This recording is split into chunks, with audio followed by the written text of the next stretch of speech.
Jusqu'à une époque assez récente, on pensait que le sexe d'un bébé était déterminé par les cellules de la mère.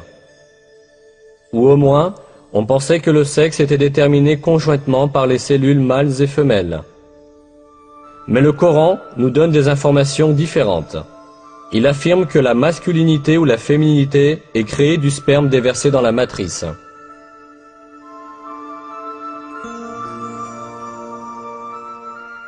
Et qu'il a créé le couple, le mâle et la femelle, à partir d'une goutte de semence éjaculée. Les progrès des disciplines de la génétique et de la biologie moléculaire ont validé scientifiquement l'exactitude de l'information donnée dans le Coran. On comprend maintenant que le sexe est déterminé par les cellules spermatiques provenant du mâle, et que la femelle ne joue aucun rôle dans ce processus. Les chromosomes sont les principaux éléments intervenant dans la détermination du sexe. 2 des 46 chromosomes qui déterminent la structure d'un être humain sont identifiés comme les chromosomes sexuels. Ces 2 chromosomes sont appelés XY chez les mâles et XX chez les femelles, parce que la forme des chromosomes ressemble à ces lettres.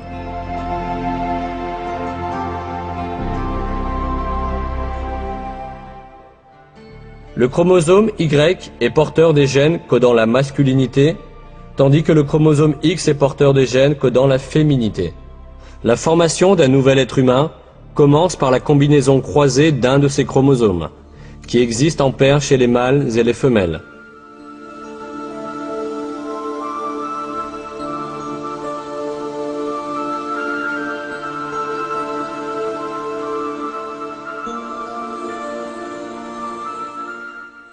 Si un chromosome X d'une femelle s'unit avec un sperme contenant un chromosome X, alors le bébé sera de sexe féminin.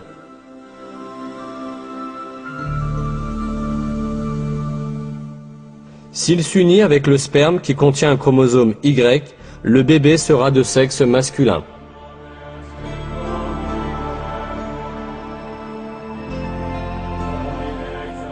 Autrement dit, le sexe d'un bébé est déterminé par celui des chromosomes du mâle qui s'unit avec l'ovule de la femelle.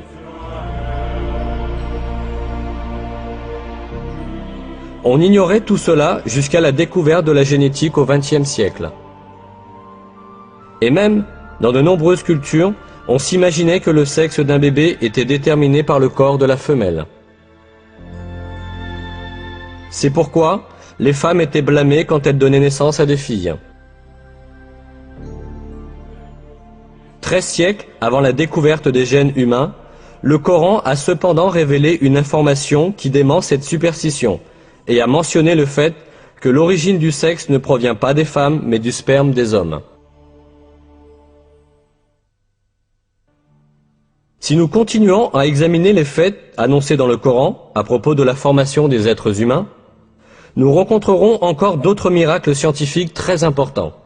Lorsque le sperme du mâle s'unit à l'ovule de la femelle, l'essence du bébé à naître est formée. Cette cellule unique, que la biologie appelle zygote, commencera instantanément à se reproduire en se divisant, pour devenir ensuite un morceau de chair. Toutefois, le zygote ne passe pas sa période de développement dans le vide. Il s'accroche à l'utérus comme une plante s'enracine dans la terre. Grâce à ce lien, le zygote obtient du corps de la mère les substances essentielles à son développement. C'est là qu'apparaît un miracle très important du Coran. Parlant du zygote qui se développe dans l'utérus de la mère, Dieu emploie dans le Coran le mot « alaq », adhérence.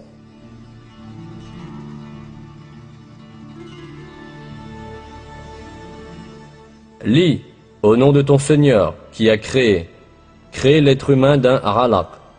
Lis, car ton Seigneur est le très généreux.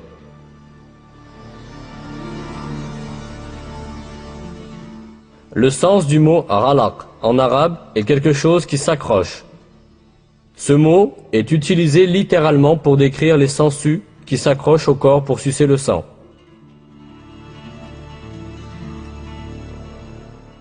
Ce n'est certainement pas par coïncidence qu'un mot si approprié est utilisé pour le zygote, ce développement dans l'utérus de la mère. Cela prouve, une fois de plus, que le Coran est une révélation de Dieu, le Seigneur de tous les mondes.